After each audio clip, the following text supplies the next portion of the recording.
Assalamualaikum warahmatullahi wabarakatuh.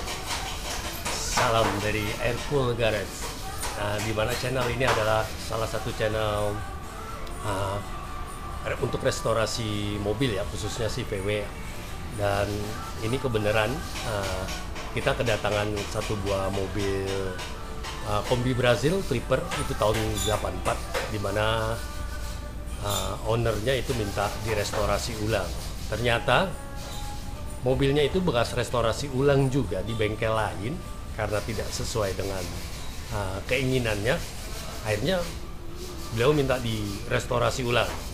Jadi untuk gimana nanti prosesnya dalam perjalanan merestorasi ini mobil, nanti silakan ditonton di channel saya di Aircool Garage. Selamat menonton. Pak, itu kan di apa yang kombi Brazil tuh apa aja sih yang dikerjain sekarang, Pak? Yang utamanya sih sebenarnya body repair. Ternyata itu mobil konon katanya, ini sejarahnya, ini mobil itu pernah tertimpa gunungan rumah. Jadi dulunya ditaruh di rumah kosong, rumahnya ambruk.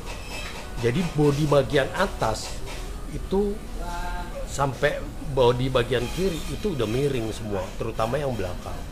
Ternyata pas kita cari tahu lagi depannya, ternyata bekas crash berat itu. Dan pada saat diperbaiki mungkin dengan bengkel yang lain, itu kedoknya ternyata bikinan, nggak sesuai dengan pakemnya.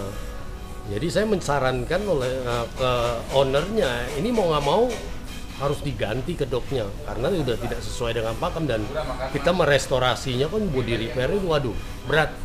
Makanya akhirnya terjadilah deal. Jadi ownernya sendiri tuh minta diganti juga akhirnya tuh gitu. Berarti PR-nya lumayan gede ya, Pak ya? Lumayan. Kalau menurut saya ini lumayan gitu. Tapi ya gimana juga kan namanya restorasi ya, terus kita jalankan aja sesuai dengan permintaan ownernya, intinya sih seperti itu. Ya. Yang pertama yang kita lakukan saat ini setelah pengerokan ya semua, kan dari pengerokan itu kan bisa terlihat kondisi sebenarnya mobil. Nah setelah pengerokan itu kita lihat ternyata bodinya ya itu. Kita harus merestorasi total bodinya dulu, itu kita betulkan semua. Jadi ngebalikin ke awal semua sesuai pakemnya, jadi kemiringannya kita balikin jadi zero lagi semuanya, intinya sih seperti itu. Yang utama tuh yang kedok depan ya, kedok depannya itu. Jadi mau nggak mau kita harus copot kedoknya, nanti kita akan ganti, tapi kita repair juga itu kedoknya juga. Nah ini proses untuk pengerokan di bodi ya, yang dalam proses pengerokannya seperti itu. Nah itu terlihat setelah pengerokannya, jadi bekas karat-karatnya itu tidak dilas, hanya ditibang dempul aja tuh. Terutama di bumper depan.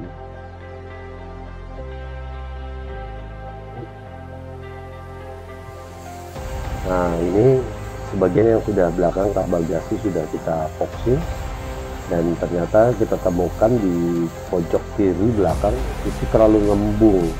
Ternyata efek dari ketibannya itu bikin bodi belakang kiri itu jadi gembung. Nah itu yang harus kita ketok. Beda dengan yang sebelah kanan ya. Jadi tahap ini adalah tahap body repair. Begitu juga depannya atau kepalanya. Nah ini untuk pencopotan topeng karena kita akan ganti di sini. Prosesnya untuk pencopotannya seperti itu.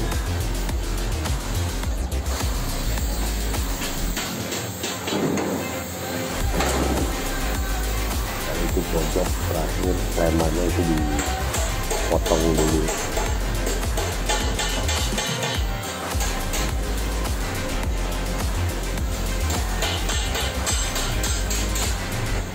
Nah ini kenapa diganti nanti, karena salah satunya nut tengahnya itu atas itu sudah bikinan semua, jadi sudah tidak sejajar dengan nut yang di pintu di atas itu. Jadi kalaupun dibetulkan itu banyak resiko karena kaca depannya juga sebelumnya awalnya tidak bisa terpasang.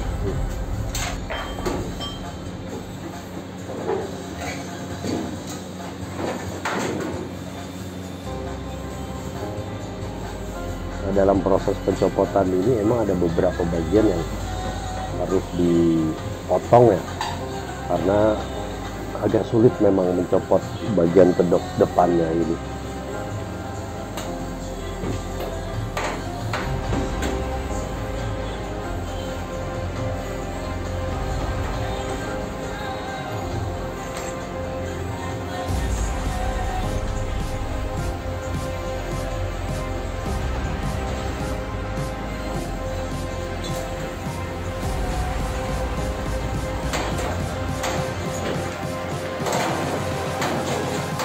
Lihat tuh, nah, saat sudah tercopot itu, jadi kedoknya sudah tercopot dari bodi,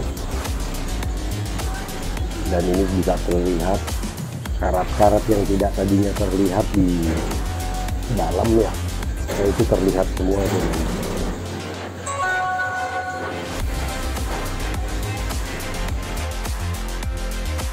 Pada saat sebelum pergantian, nah itu proses-prosesnya.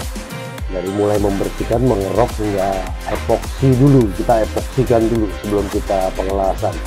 Nah, ya, dan setelah itu dilakukan pengelasan yang mulai terlihat gitu. Jadi di situ jelas teropos-teropos mana di aliran air biasanya itu. Makanya kita epoksi terlebih dahulu. Dan pembukaan itu membuka klem yang ada di samping ya, jadi masih nempel di samping bodi itu kedoknya. Nah ini kita buka gitu, karena saat kemarin pemotongan kita nggak buka langsung dari pinggir, jadi kita potong aja dari sebelah agak ke tengah, dan paralel kita membetulkan pintu kupu-kupunya juga itu. Jadi memang dua tukang las ini bekerja sama untuk melakukan perbaikan dari masing-masing yang harus kita perbaiki. Oh iya, jadi itu ada tiang penunjang ya. Nah itu wajib setiap kita membuka atau membongkar kepala tersebut itu harus dibajang, kita nyebut. Dan itu bajangnya adalah horizontal, vertikal, dan miring di pintu kanan biar strukturnya tidak berubah gitu. Mungkin yang pertama waktu saat pengerjaan di bengkel sebelumnya itu kemungkinan tidak dibajang karena struktur frame kaca depannya itu miring. Maka itu dari situ kita bisa tahu kaca tidak bisa terpasang karena ada strukturnya yang miring. Jadi kalau ingin mengganti seperti itu, hukumnya wajib untuk dibajang.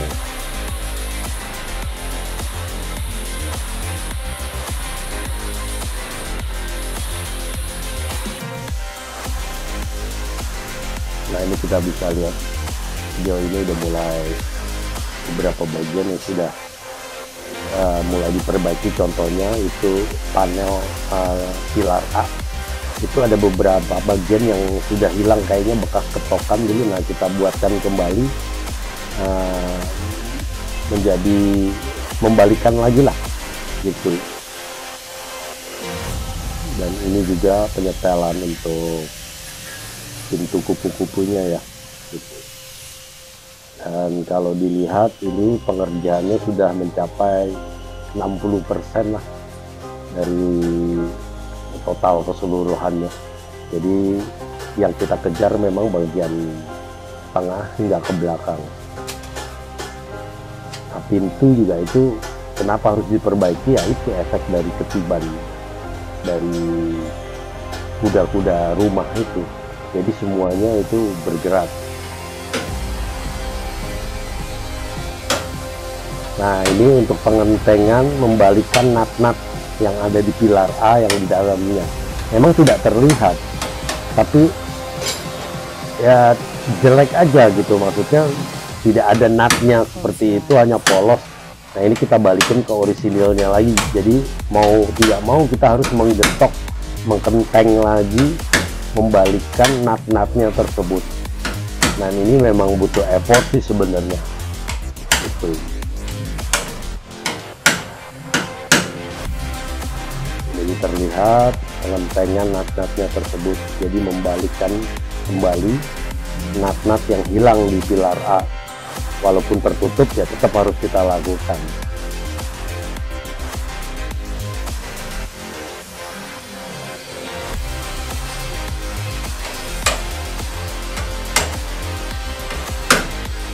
Nah, terlihat itu nut-nutnya sedang dipukul dari depan, karena untuk membentuk nutnya keluar kembali.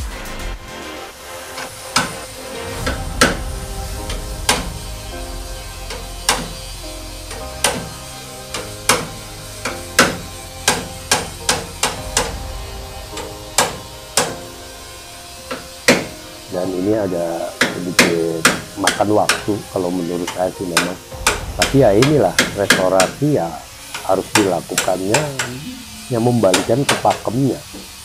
Kalau menurut beberapa orang ngapain tidak terlihat, tapi ya kita untuk mengerjakannya nggak serak aja kalau nggak dikembalikan ke awal.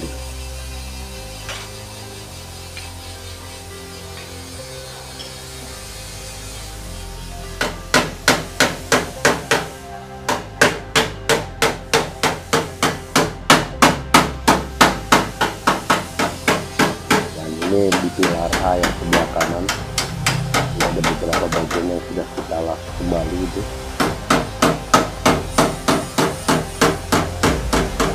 Jadi pembetulan pilar A sebelah kiri itu mengacu kepada pilar A yang di sebelah kanan.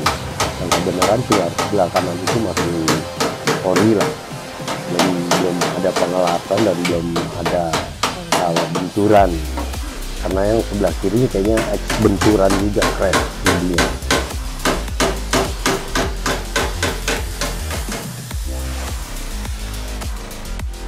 Nah setelah pengetokan selesai, semua pembentukannya selesai, setelah itu baru kita epoxy baru kita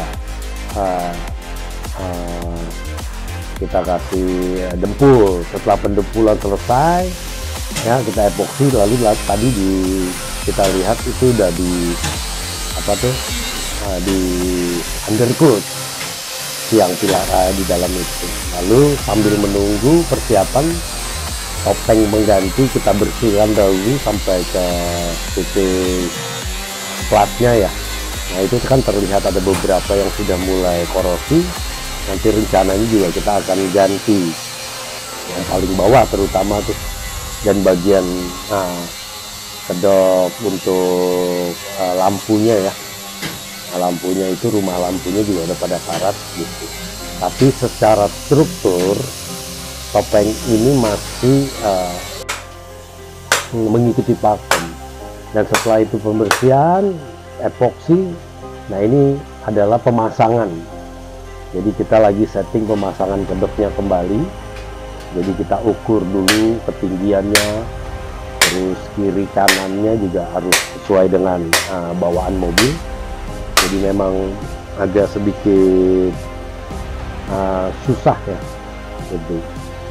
Dan terlihat kan bajang-bajang tersebut fungsinya untuk apa, jadi struktur utamanya tidak berubah di situ. Dan pengelasannya pun harus memakai kuningan. Jadi kita pakai kuningan karena kuningan itu lebih kuat dibanding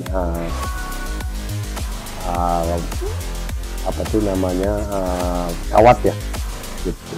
Kawat kuningan tuh lebih kuat untuk megangnya aja.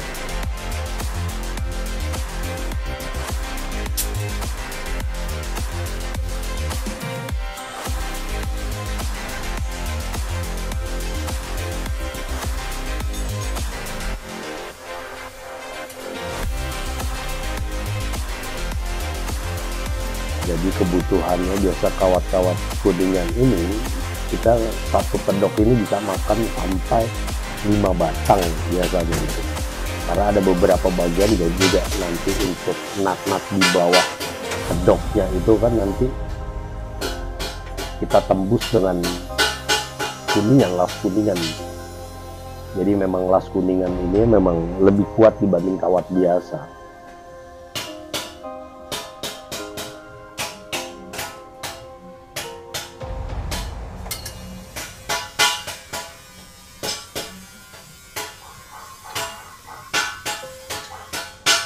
Ini proses untuk penyambungan di bagian jalur exhaust ya.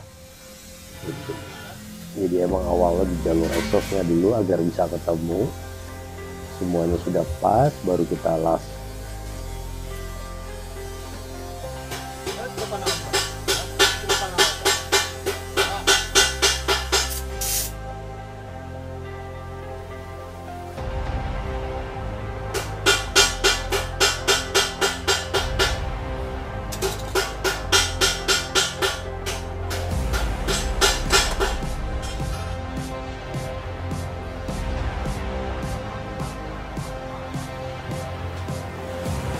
Dan di situ juga terlihat pintu sudah dipasang karena ya patokannya harus pintu juga kan. Jadi dari nat-nat pintu juga pun kita harus tahu. Nah itu salah satu korosinya ya. Itu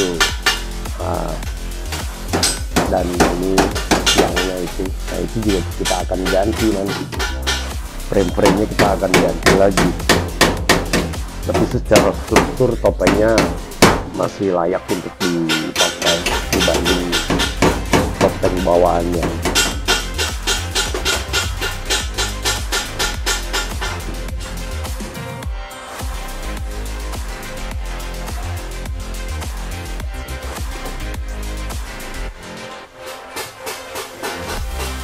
Nah ini juga dipaskan dulu dengan penutup lubang exhaustnya. Jadi nggak asal las aja, kita juga paskan dulu dengan exhaustnya. Karena kalau kita ngelas tanpa ada patokan seperti itu, nanti pas saat dipasang tutupnya nanti biasanya itu tidak sama.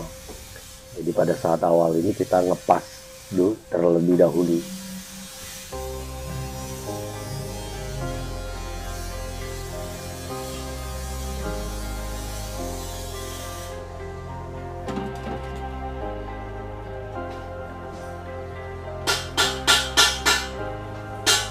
Kalau memang sudah pas, biasanya kita lanjutkan dengan pekerjaan yang lainnya.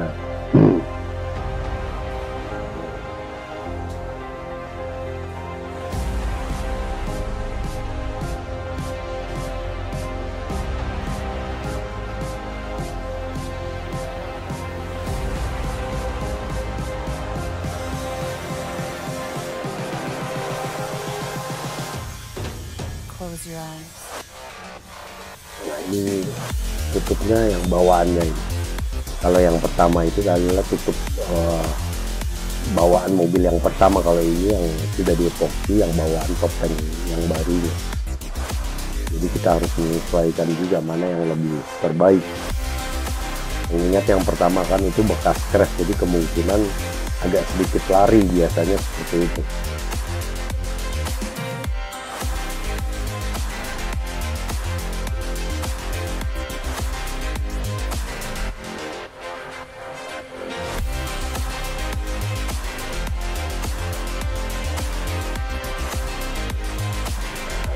Sekiranya sudah pas dari hasil lasannya, biasanya setelah itu kita rapikan dengan girinda. Dan ini dicoba untuk dipasangkan terlebih dahulu penutupnya, apakah sudah pas atau tidak.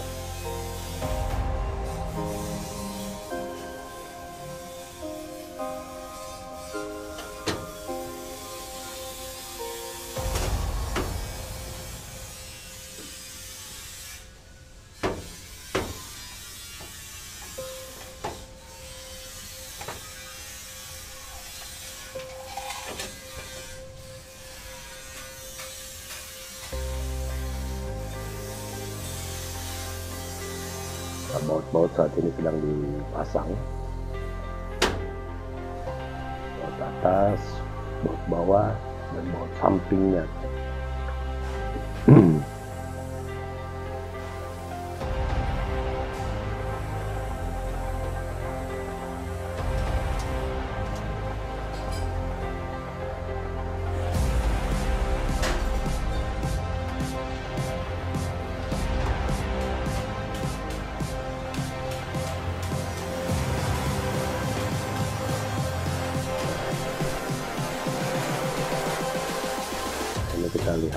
Close your eyes. bawahnya juga, jadi kita sesuaikan juga di sini. Dan ini kan ada, kenapa setir saya tidak copot, karena setir itu menjadi patokan nanti pada saat dashboard dipasang. Dan kita lihat yang sebelah kanan itu jalur exhaustnya, itu tinggal menunggu untuk bilas.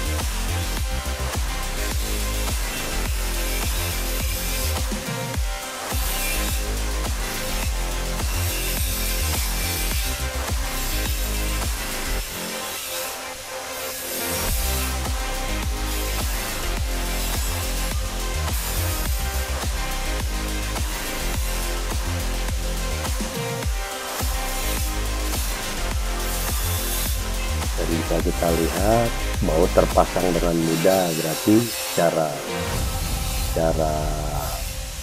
keseluruhannya sudah, pengelasan dan penyambungannya sudah benar.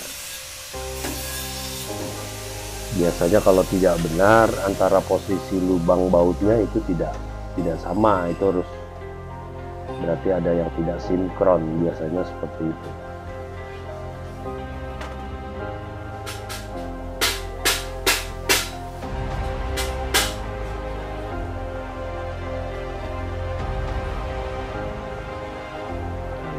Masih terpasang, memang kita lakukan.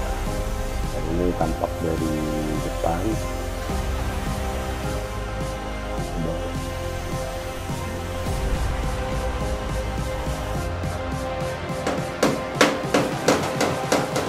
Ini proses untuk pergantian plat bagian bawah yang sudah mulai korosi, dan ini sudah dibuatkan penggantinya. Dan ini pun juga harus dibuatnya mengikuti struktur, jadi melengkungnya itu kita tes dulu sebelum kita las. Jadi kita mengikuti lengkungan kepala depan bagian bawah, jadi kita bentuk seperti itu dahulu, baru nanti dilakukan pengelasan.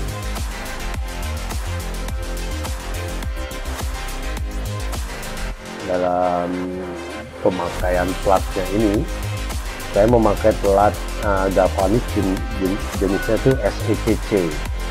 Jadi plat ini tidak mudah untuk korosi dia, karena sudah ada bahannya mengandung galvanis juga, sudah digalvanis tapi bisa dilas. Ada beberapa plat yang galvanis tapi tidak bisa untuk dilas, gitu. Dia tidak menyatu pada saat dilas.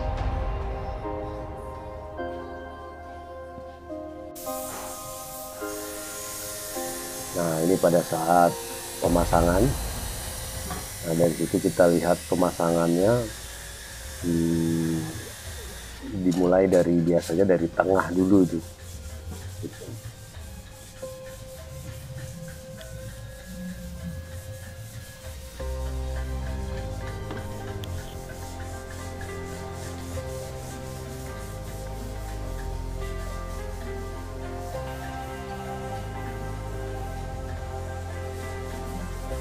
Jadi sebelum dilipat bagian pinggir kiri kanannya, kita harus rapikan juga bagian bawah dahulu yang krusialnya itu. Nanti setelah itu biasanya langsung kita lipat bagian kiri kanannya.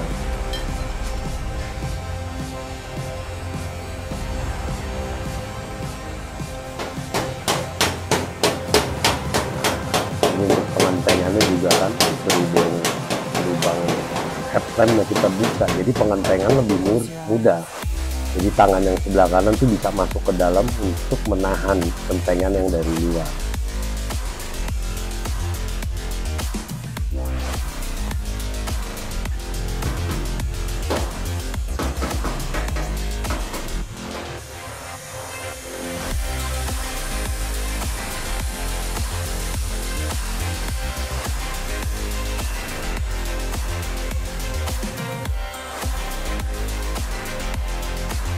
Dan ini proses pengelasan ini ya membutuhkan waktu gitu, karena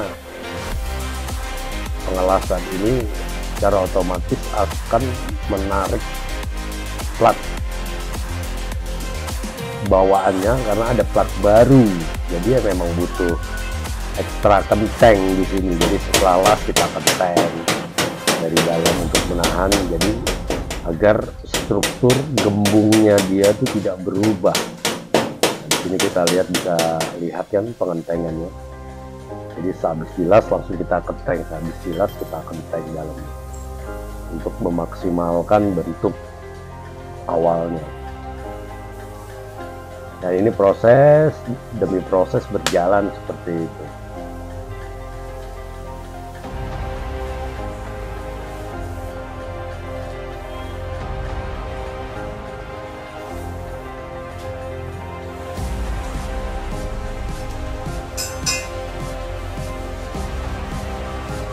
Dan dalam hal pengelasan ini biasanya mata las kita pakai 0,5. Jadi kenapa harus 0,5? Karena hasil dari pengelasan itu Close your eyes. apinya kan lebih kecil, jadi agak sedikit lebih rata lah dibandingkan kalau dipakai mata lasnya tuh yang nomor 1 mili. Dan ini proses pergantian pojok frame, yang mana pojok sebelumnya itu kan sudah ada karat ya. Nah, ini juga terlihat sudah diganti bagian atasnya itu yang kemarin itu korosi ya, yang kita lihat. Nah, ini di proses ini pergantian dan sekalian pengelasan gitu.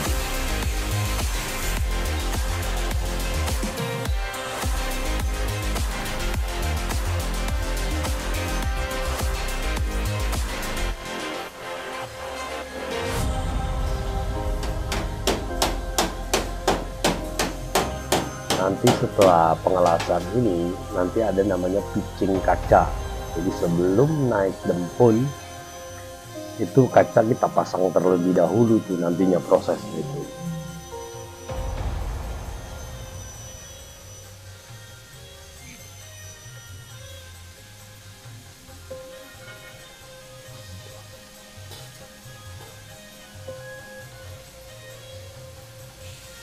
Nah, dalam proses ini memang diperlukan ketelitian karena mengingat pojok frame itu krusial, karena dimana kalau meleset sedikit itu karet kaca paling pojok dia akan merenggang, dia tidak akan ngepres di situ.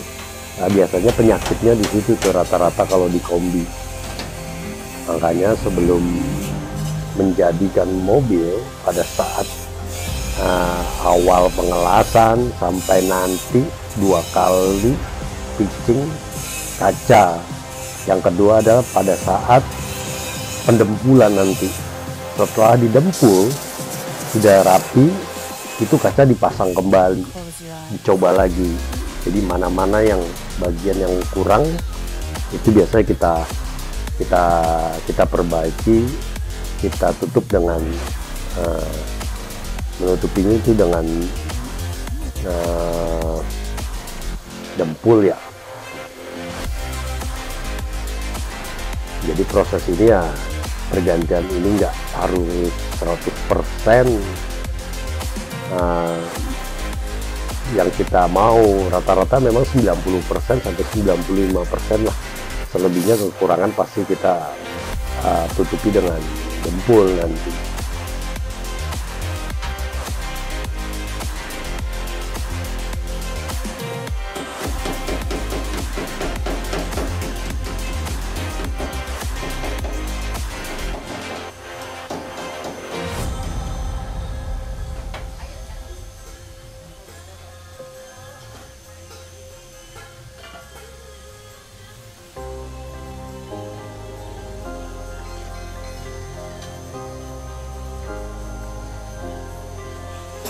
Nah, itu adalah plat yang sudah dibuat untuk pengganti ya. Jadi platnya sudah disiapkan untuk pengganti frame pojok kanan pilar A. Jadi sebelumnya sudah dimau terlebih dahulu. Kalau sudah dimau seperti itu, kita tinggal mencocokkan aja di lokasi yang kita akan diganti. Setelah sudah pas, baru nanti kita lap nanti.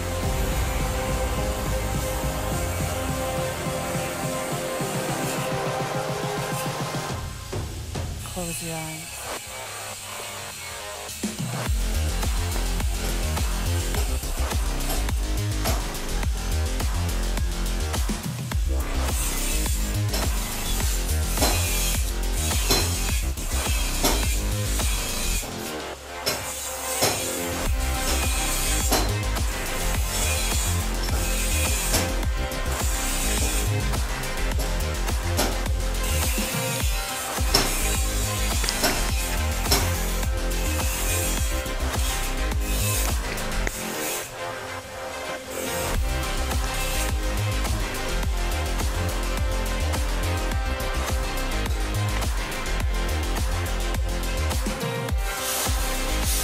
Nah ini nih, sedang pembuangan plat yang di dalam itu masih mengganjal, jadi harus dibuang dahulu karena diganti dengan plat yang baru. Jadi menyesuaikan, mau nggak mau harus dibuang bagian dalam, biasanya seperti itu.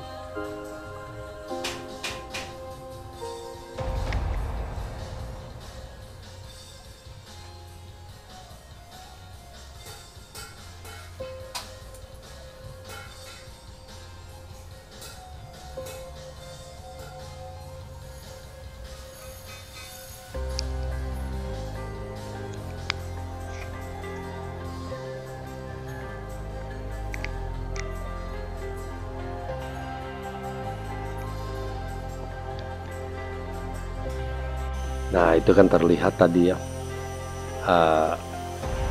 Nah saat ini sedang pergantian batok lampu. Nah batok lampu ini kita ambil dari batok lampu topeng sebelumnya, karena topeng sebelumnya batok lampunya masih layak lah untuk dipakai, makanya di sini ada proses kanibal. Jadi saya ambil yang terbaiknya aja, jadi dibanding kita harus buat kembali. Ternyata yang batok lampu bawaannya itu masih cukup baik, masih bisa dipergunakan, makanya itu kita lakukan kanibalisasi lah untuk batok tersebut. Dan ini pemasangannya, pengelasannya, dan ini juga pada saat pengelasannya juga kan harus disesuaikan kemiringannya semua, dan ini bisa terlihat sudah terpasang seperti itu. Dan bajang tetap terpasang untuk kiri kanannya ya, karena bagian tengah dashboard sudah kita pasang kemarin untuk menentukan nempelnya dashboard ke frame bagian bawah kaca. Dan ini dashboard sudah kita lepas lagi, tetap bajangan dari dalam tetap ada di sini gitu.